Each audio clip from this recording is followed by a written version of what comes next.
I am, of course, Roger Brown, and this is Kate Dendy. We are the counseling team thus far at Sage Creek. It's our pleasure to host this night. We trust that it'll be informative to you in terms of big picture of what you and your students want to do this year toward the whole college scene. Main thing, relax. It's all good. You got this. Your kids have got this. Biggest thing is make sure you make them in charge, because if they're not going to take responsibility for their future now in making a big choice like where I'm going to call home for 4 years, then when are they going to start, right? So lots of support. We'll talk about that as part of our presentation tonight. All right, so just going to start off by going over the agenda. Tonight we're going to talk about pathways of opportunity after high school, college admission factors, junior year college planning, financial aid, scholarships, counseling resources, and 6 best college planning jobs for parents, the most important topic tonight.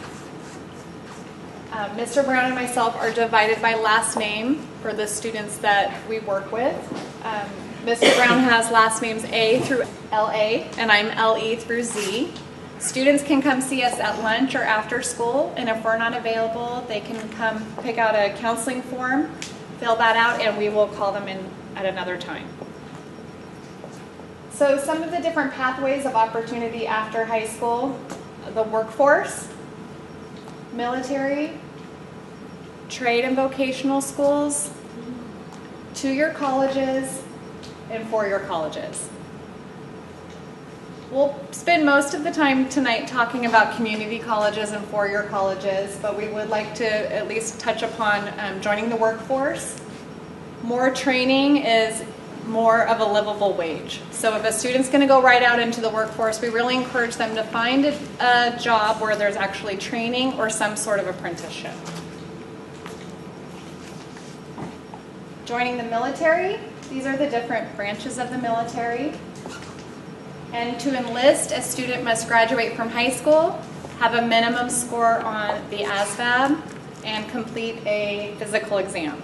So if any of your students are interested in joining the military, we will have recruiters on campus next year when they're seniors, and at any time we can schedule that for them. Trade and vocational schools. These schools offer training in a wide variety of programs, and they last anywhere from a few weeks to a few years, and they can earn several different types of career certificates. Some examples: cosmetology, massage therapist, nurse's aide, and there are a variety of different vocational schools across San Diego County. Also, scholarships and financial aid are also available. So community colleges, we have 113 community colleges here in California, and many of those are with housing. 100% admission rate. You do not need the SAT or ACT to enroll in a community college. Students will need to take the placement test in English and in math. And our 2 local community colleges are Maricosta and Palomar. Next year, for our seniors, we will have Maricosta ambassadors that will be on campus usually once during the week, and they'll answer any questions that students have. And they are students that are trained by Maricosta, and they come and they sit at our high school 1 day a week, and they can answer any questions. We will also in March have a Maricosta Day where we'll take students over in a bus, and they'll go over and be able to tour the campus and take their English and math placement tests. All right, so some of the reasons to attend a community college: it's high quality at a low cost. So at Maricosta, units are $46. 1 unit is $46. So it is much less expensive to go the community college route, and oftentimes students will go for 2 years and then transfer to a 4-year college. When students transfer to a 4-year college, the degree is exactly the same in the end. So when you hear of a student, oh, I've always wanted to go to UCSB, and maybe they don't have the right grade point average and test scores to get there, by the time they do 2 years and transfer over, it's the same degree. So it's a very viable option for many students, and it opens the doors for a lot of different students. Also, for students that are just undecided about college, like Mr. Brown said, if your student's not playing that role and applying and figuring out where they want to go and they're kind of seem not sure, it just might not be their time to go. So they can go to Miracosta, Palomar, and start working on their general education requirement. All right, so the California State University system, often referred to as the CSUs, there are 23 campuses in California. Cal State San Marcos is our local CSU campus. So if students meet the minimum eligibility, they're guaranteed a spot at Cal State San Marcos. So when I talk about minimum eligibility, that's there at the bottom, that formula, which is the student's high school grade point average, 10th and 11th grade, times 800, plus the SAT critical reading and math. And if that score is a 2,900 or above, they have a guaranteed admission to Cal State San Marcos, which is an excellent thing. So that's something that's for all of our students. And the next score is if you're using the ACT score. So I jumped right into the eligibility index, but it's important to know that for the admission requirements, the CSUs and UCs, they're looking for high grade point average. The UC, the A through G subject requirements, which I believe many of you know what that is by now, and the SAT reasoning test or ACT writing. The website listed here, csumentor.edu, that's the website your students will use when applying to CSUs. They'll fill out one application, and then they can select as many of the CSUs they want to, and the one application will go to all of those schools with an application fee. So make sure you're aware of that piece. There will not be any letters of recommendation, essay writing. It's a pretty straightforward application, and usually students can get it done pretty quick. So that one's not too stressful. This is the fall data for admitted CSU freshmen. So as you can see here, Cal Poly SLO and San Diego State are the toughest CSUs to get into. And this might be difficult to read here, but Cal Poly SLO, the weighted GPA average is anywhere from a 3.87 to a 4.13, and that depends on the different colleges that Cal Poly SLO offers, with agriculture being on the lower end, and then the engineering where the higher grade point average is. San Diego State weighted GPA was a 3.82, and the SAT score range is an 1159. So as you can see here, Sonoma State, 3.2, and San Jose State, 3.38.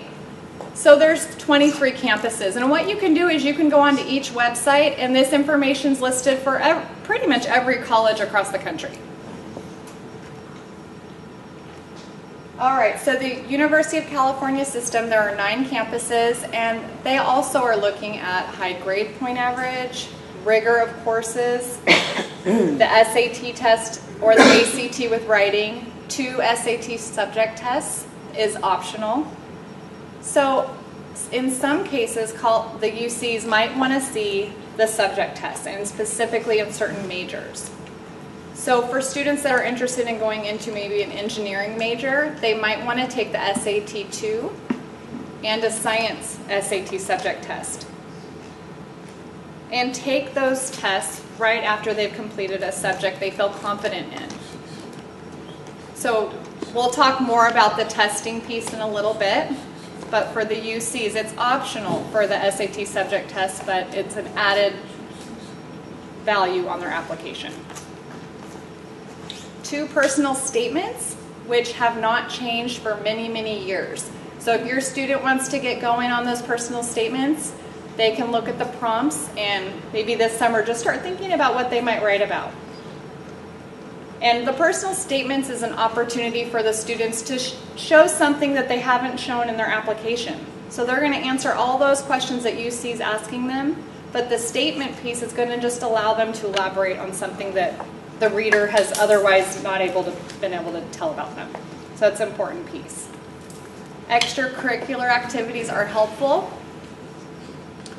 And the UC website, same thing here. If a student wants to apply to UC school, they'll fill out one application and they're going to put on the application which UCs they want to attend. If they meet the minimum eligibility for the UC system, they will be guaranteed a spot at a UC school. Doesn't necessarily mean it's going to be the UC school that they want to attend, like UCLA or UCSD, but if they meet the minimum eligibility, they most likely will be offered admission at UC Merced. And I'll go into those right here. So the fall 2015 data for admitted UC freshmen is here. And as you can see, UC Merced, the weighted grade point average is a 3.67. And the test scores are listed. And I know for many of you in the back, it's probably difficult to read these scores. We will have these posted. And this is for this year's freshmen. Berkeley and UCLA are very comparable, as well as UCSD, UC Santa Barbara, Davis, Irvine. They're all very comparable. Private colleges, we have 75 campuses in California. For most private colleges, students can submit their application through the Common Application. The admission requirements vary, but most are the same. The A through G requirements will work. High grade point average, the test scores are the same, SAT or ACT with writing. Extracurricular activities are important. All of the same components of the UC application. Letters of recommendation are required by most private colleges, and so that's something that they would ask for. They might want to start thinking about talking to their teachers now for the letters of recommendation. Extracurricular activities, and then the costs vary by college, and there's so many private colleges across the country. Out-of-state public colleges, again, admission requirements vary, but usually the A through G subject requirements will work. The Western Undergraduate Exchange Program, often referred to as the WUI, you can go onto this website and they have agreements with certain states, California students with certain states across the country. They can be offered 150% resident tuition. So let's say the tuition is $12,000 for an in-state student, the resident tuition would be $18,000, for example.